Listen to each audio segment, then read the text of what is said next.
Are you a freelancer on Fiverr thinking about extending your services into the Upwork platform? Well, today's guest has some great insights for you. Harlan Rappaport has earned over $500,000 on Fiverr and several months ago decided to extend his service offerings to the Upwork ecosystem. In this interview, you're going to learn what it took for him to make that transition, both the challenges and benefits of doing so. Let's see what he has to say.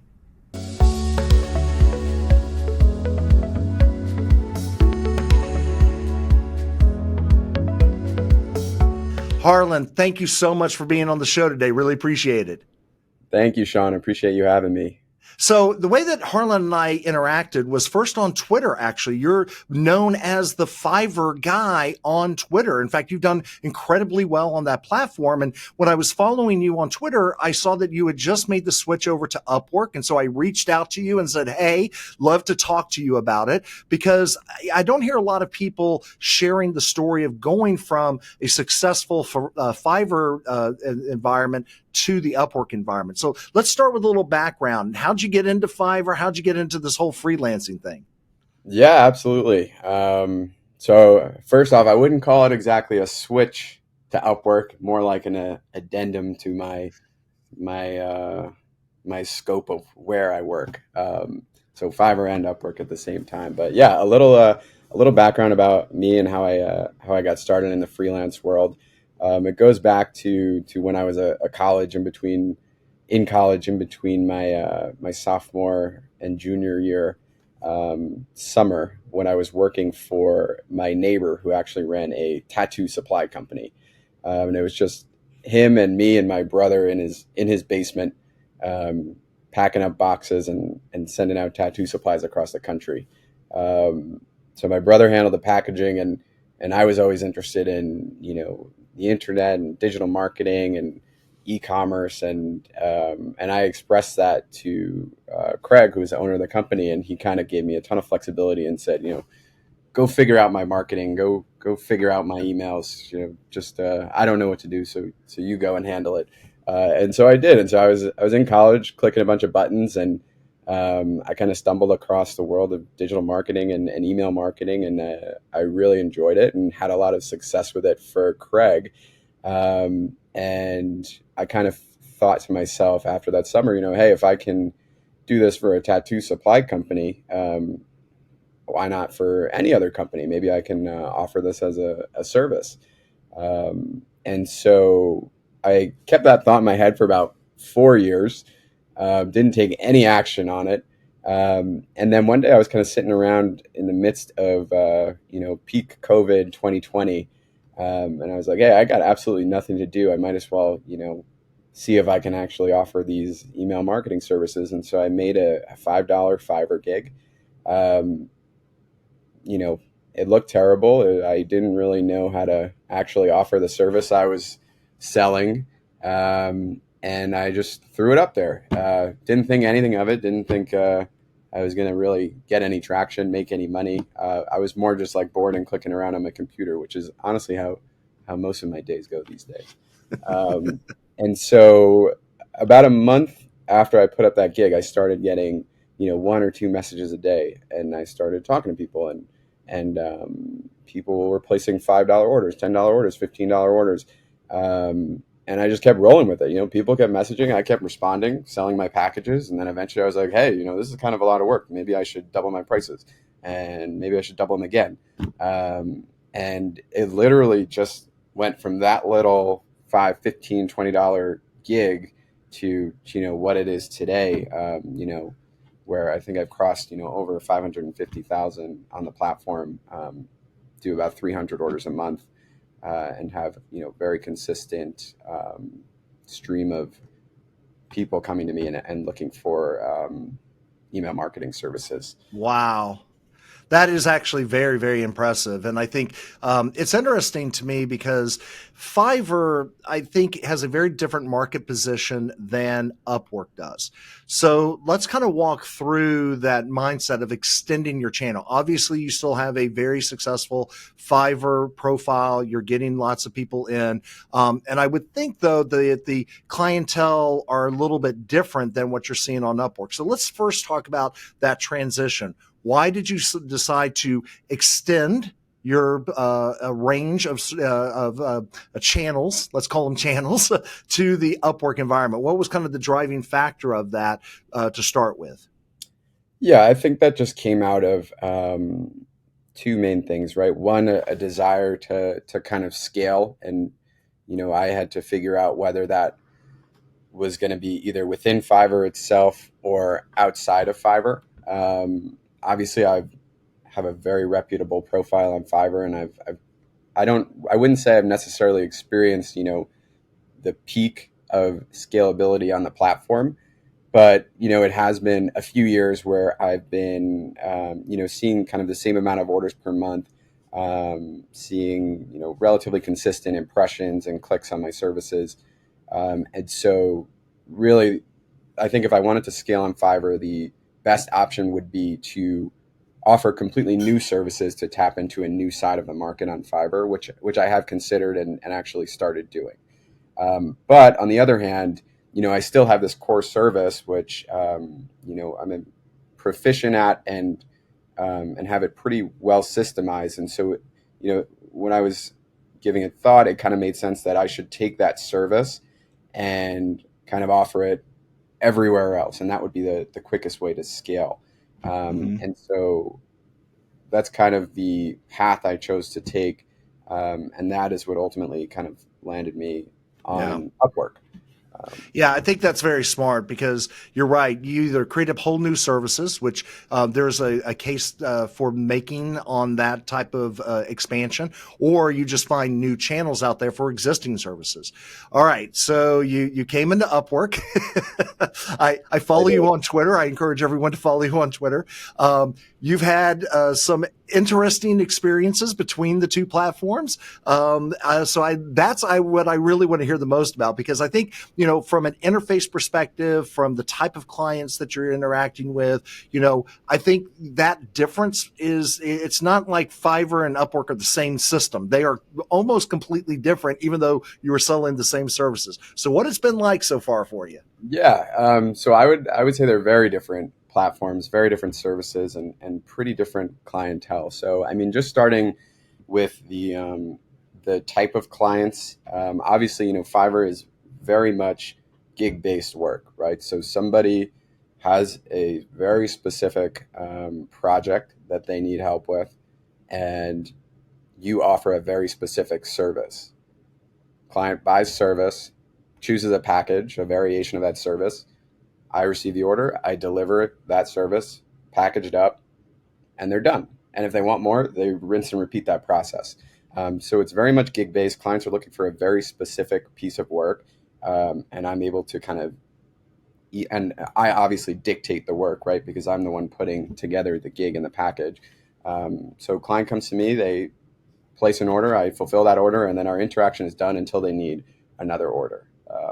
So very, very straightforward. My experience on Upwork thus far has been pretty different. I have 100 different people messaging me with 100 different scopes of what they need. Every request is kind of unique. Some people need help with deliverability. Some people need help with design. Some people only need help with development. And I don't have the ability to offer a kind of clear-cut package like Fiverr. So it's I'd say it's like a lot more nuanced what clients on Upwork are looking for. And then in terms of the type of clients, obviously I'm still a newbie to Upwork, so I'm still learning about the types of clients there. But from what I've seen, it's more, kind of a little bit more established, mid-sized, large companies looking for team members versus kind of tasks that need to be done. So I would say Fiverr is a lot more task-based, where Upwork, people are looking for kind of, people to join their team on a more, mid to long-term basis. It's a little bit different than the gig work that Fiverr offers. Have you experimented at all? Upwork rolled out a quasi-competitor to Fiverr because they have their predefined packages out there. Have you experimented with that at all, or are you just still trying to build your reputation on the platform? Yeah, so about a couple of years ago, actually, I experimented with it. I basically just copy pasted my Fiverr gigs, threw them on Upwork, just to see if I would get any traction there. I think they call it a project catalog, right? Hmm. Yeah, so you know, I've gotten pretty much no traction since I put those up. Obviously, that's more to do with me and my probably terrible profile at the time relative to the actual catalog itself. But I've put everything up there. I haven't seen much traction from it, even in the last 2 months where I've been a lot more active on Upwork. Um, so I'd be curious to see the stats on what percentage of jobs are coming through catalogs versus the standard proposal invite type Sure. method. Yeah, I think it goes back to expectation. I think when people think of Upwork, it has a very clearly, as a client, I should say, a very clearly defined, use case. If I wanted Fiverr, if I wanted a predefined gig, I'd just go to Fiverr. Right. I mean, I think, so I do think from a marketing positioning, you will see those nuances and difference. So let's talk about two things. What do you love most about Upwork, and what drives you crazy about Upwork? Because you're new to the platform, I get that, but I mean, you also have talked publicly about some of the challenges with the interface. But what do you love first, and then what do you wish they would do different for you? Yeah, that's a good question, and I'm still figuring it out. But I will say that it seems like the clients are quite a bit easier to work with on Upwork, just from what I've seen in my limited time there. They're coming from more established companies with systems and processes in place and budgets, I should say, and generally it gives a more the client interactions I've had have been more professional in nature, kind of less scrappy startup entrepreneur looking for a design, and more like here's our company, here's everything we've done so far, and here's exactly where we need you to come in and help. So I would say the interactions and the quality of client um, are better in my experience and in my limited experience. So that's been really nice. I'm getting exposure to more enterprise clients, more long term work. I try to say I like to be like the email guy for as many people as I can be, right? So when they have a problem, they come to me, and I fix it whenever they need it. And I've done a great job of that on Fiverr, and that's taken years, and I don't expect anything different for Upwork. Though I will say I do kind of have expectations that those Upwork relationships will actually end up being stronger and ultimately more valuable. Mm-hmm. So that's kind of the sense I've gotten, and so that's great that I'm getting exposed to that on Upwork. For the hate, and I wouldn't say hate, strong word, but I would say my list of could be betters. I'll start with the communication. I think I've been tweeting about this over the past few weeks. Fiverr is great in that managing 300 orders a month is kind of a task in and of itself, right? Just communicating with clients, tracking orders, and things like that. But what's allowed me to do that is a single cohesive platform where every message I've ever sent to every client is tracked, saved, and pretty neatly organized in Fiverr, right, in their project management dashboard, in their messaging inbox. So it's really easy for me to see what I've done for clients, what I've talked to them about, what they've sent me.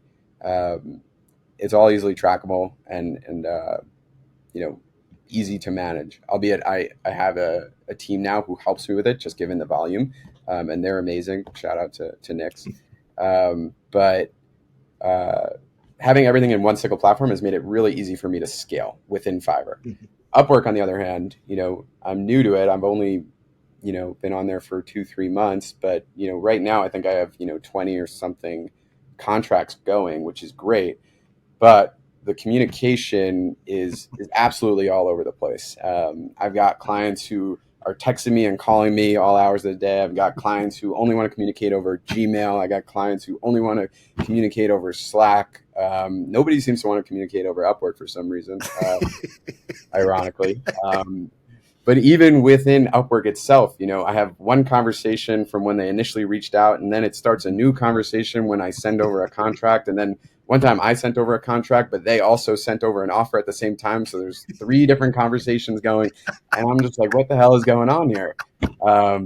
And so it's I haven't really developed any systems because I don't really know how yet within the Harlan, platform, you but still I'm there? all over the place with communication, and part of the blame is on me for not developing systems and structure and rules with clients on how I prefer to communicate. But that's kind of a growing pain of learning a new platform, and that's where I'm at right now. So I Yeah. would love to kind of standardize communication with my Upwork clients. So that's my biggest complaint. And Yeah. honestly, everything And that's else is completely understandable. pretty small relative to Absolutely. that.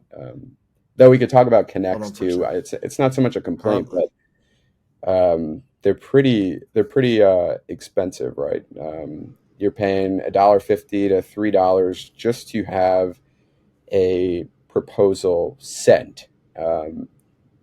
So you're paying every time you're pitching a client, but half the time that client's not even viewing your proposal, right? It's no guarantee that it's getting viewed, no guarantee that it's getting clicked on. You're paying for that, right? So when you're doing this at scale, um, especially when I was starting out even 2 months ago, I was losing money on connects because my profile was empty. I had no social credit. You can be the most successful freelancer, the biggest Fiverr seller, biggest freelance designer you want to be, but if your profile is new, none of that matters, right? They only see what they see. And so I was very much living that, and spending all this money on connects and proposals, and only 10-15% were getting viewed, and people would view it and they see it's an empty profile, no reviews, and they would ignore it. And so that went on for about a month until I really kind of aggressively optimized my profile, brought in some off platform testimonials, uploaded some case studies, really committed to making my profile look good, and then of course you start to see a pretty sizable ROI on connects, and the pricing isn't too big of a deal. yeah. So I as think you that's progress, your ROI kind of dramatically increases on connects, and it becomes less of an issue. But starting out, I see why new freelancers really struggle, because they don't want to invest $300 with no return, on just sending out proposals. Yeah. I think that's the hardest part when people are first coming into Upwork is there's a lot of things. It's not just throwing up a picture and, a little simple byline. It really is. You have to get that profile really fine tuned up. And I love the fact that you brought in external testimonials. That social proof is so important, as we know, especially when starting out, putting in case studies. Just get your profile complete.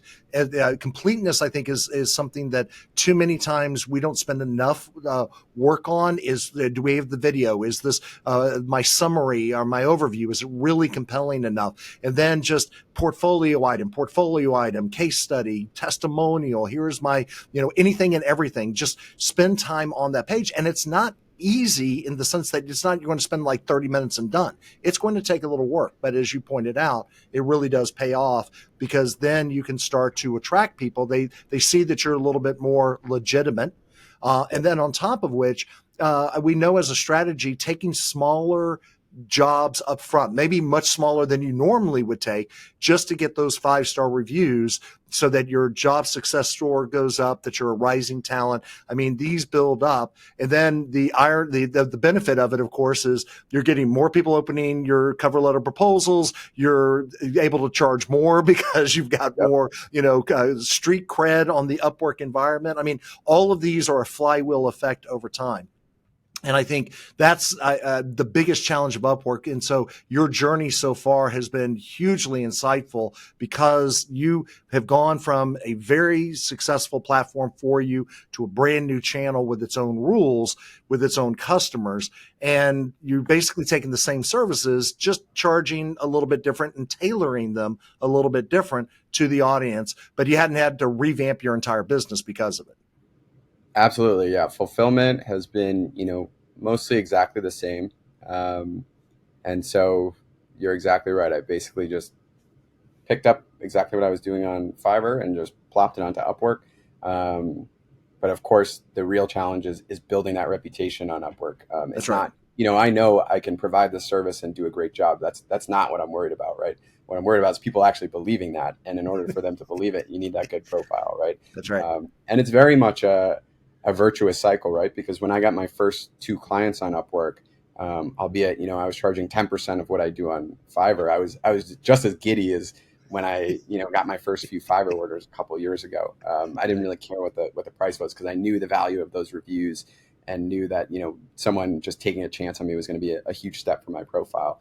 And of course, once I got those 2 jobs, I was like, okay, now I'm all excited. Let me go fix this with my profile. Let me go add a case study. You know, it was very much virtuous, even mentally. You know, I became excited about it. I wanted to improve my profile and platform. So it didn't feel like I was doing all this work, you know, for nothing.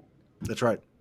And then over time, it will just get better and better. But right now, I want to help you out. I want everyone who's watching this, who needs email marketing anything, to contact Harlan. So Harlan, how does our audience listening to this get your services? And don't worry, I'm going to put a link to your Upwork profile below this, but tell everyone how they can get in touch with you. Yeah, absolutely. There's plenty of different ways. So first and foremost, we got to shout out the new Upwork profile. I think that's upwork.com/freelancers/Harlan. Simple enough. And then of course you can check out my Fiverr profile if you're interested. That's fiverr.com/𝗧𝗔𝗞𝗘𝗔𝗪98. That was a username I made back in 2014 or 2015. And of course you can't change it. Right. But whatever, it's worked so far. And then, you know, lastly, I just launched a new productized service website for unlimited email designs and campaign management, which I'm super excited about. And that's still very much in the works, but that's designed.email. Design.email. Oh, that's great. So they can come and get your services directly. Oh, that's fantastic. Yeah. And then, of course, let's not forget about Twitter, which is how I found you. So what's your Twitter handle for everyone? Yeah. So I'm going to have to change my Twitter handle because I talk more about Upwork than I do on Fiverr now. But that's going to be twitter.com/thefiverrguy_. And that's where you'll find all my Upwork updates, my Fiverr updates. If you're looking for help, you know, with freelancing tips, tricks, and advice, that's where you can find me. Well, everyone who is listening, please go follow him on Twitter. Absolutely get him, you know, on Upwork so he can continue to build that reputation. And check out this email.design thing. What did you call it again? What's the URL? Design.email. Design.email. All these brand new top level domains, design.email, because I think that's fantastic. Absolutely. So we'll put links to all this in the show notes here on YouTube. Harlan, thank you again for your time, man. Really appreciate you sharing your journey with us. Absolutely, Sean. Thank you as well. Thank you for watching the video. And if you're not already subscribed, please go ahead and subscribe to our channel here. More importantly, if you found it useful, please share it with your friends. And one more thing, if you're looking for some great tools to help you succeed on Upwork, go check out Pouncer.ai. We think you'll like it.